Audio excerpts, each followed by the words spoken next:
We had Cesaro and Rob Van Dam in a good match, in my opinion. Their last two matches were okay. This was the best of the three up to this point. So they had a good matchup. Cesaro goes over. Bad News Barrett on commentary. He did pretty well. Barrett has always been a great mic worker, so putting him on commentary was a no-brainer, so that was entertaining to listen to. So the match was good. Cesaro goes over. Sheamus comes down to brawl with Cesaro a little bit before we go to commercial. So good matchup from Cesaro and RVD, like I said before, but the main thing that I pointed out on Twitter last night after this matchup went down was the fact that, I'm not going to get ahead of myself, I'm not going to jump to conclusions, but WWE in the last few weeks has done a very nice job of making the mid-card mean something again. Whether it's for the long term, just for the short term, I have no idea. If I had to put my money on it, it would probably be just for the short term. That's what WWE always does. They get our hopes up, and then it goes back to meaning nothing. But you've got Cesaro versus Sheamus right now, which is a very good feud. They've been building that well. They're going to have great matches. They had a great match on Raw last week. They're going to have a great match on Sunday for the U.S. Championship.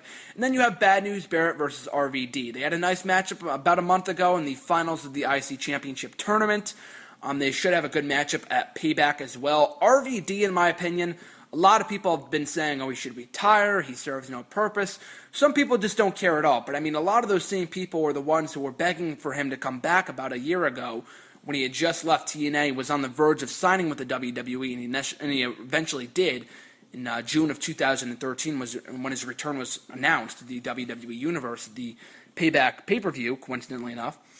But RVD, in my opinion, I wrote a Facebook post about this last week, but I think he has definitely served his purpose in WWE since his return. I think his second stint in the WWE has been better than his first, and I'm talking about from last year to this year.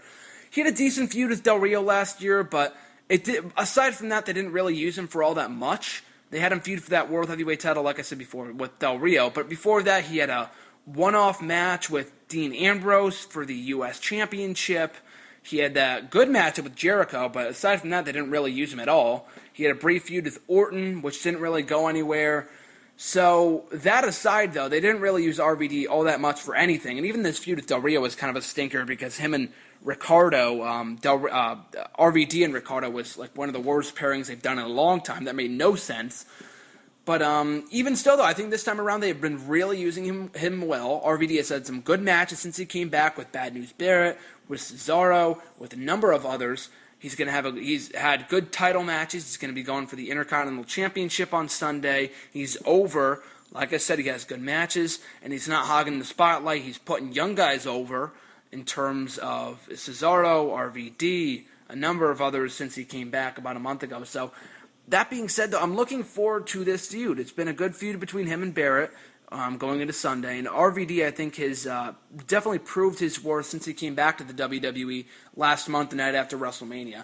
So I continue to look forward to see what he will bring to the table and as his WWE tenure continues. I believe he'll be around for another few more months, but I could be wrong.